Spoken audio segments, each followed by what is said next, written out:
Hello everyone, welcome to week 8, halfway point for BCOM 3113. First I want to apologize for being behind on this week's update video.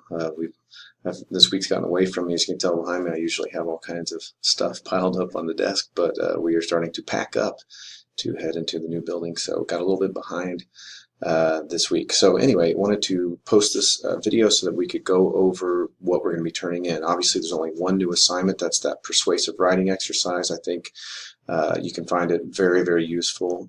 It kind of taps into some different resources other than the textbook that we've been using.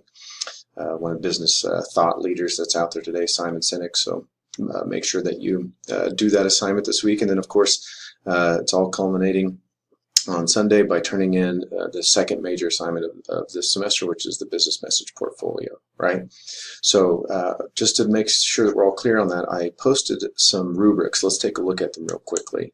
If you haven't watched that video explanation of what to do for the assignment, posted in week 6, you know, you're not out of time yet, but you're getting close. So each one of these rubrics obviously is attached to each one of these different messages that we're going to deliver.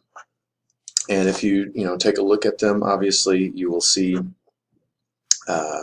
for example, we've got categories and then how you can meet those categories, right? So you have a typo here or there, it's going to count for a point or two. If you're not using all the things that are discussed in each chapter that are related to those types of messages perfectly, then obviously that will count off as well. So highly recommend that you look at this, even if you've already submitted one. You're welcome to submit as many as you want between now and Sunday. I'll take the last one that you submit if you want to change it. So make sure that you do that, right? You might look at these and realize that you didn't do a strategic buffer, or maybe you didn't have an alternative solution. And that's all part of the assignment as discussed throughout lecture and the videos and the chapters of the textbook itself, right? So if we look at the next one, the memo rubric, it's the same idea. A lot of that is going to obviously be tied to formatting. Again, in that one, we were really looking for trying to be a little bit persuasive. The workshop descriptions are a big part of it. The layout from chapter 3 is a huge element, so make sure that you look at these. And then finally, the email one. I think that's the one that people have been having the biggest issue with that have reached out to me so far. And obviously the reason I'm sorry, I clicked on the wrong thing.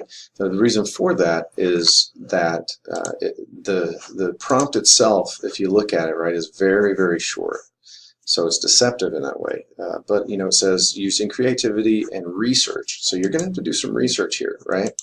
That's one of the biggest things. And on top of that, the proposal, if you go through and look at proposal examples that are in the textbook, they're pretty involved. So that's why you look at this rubric here.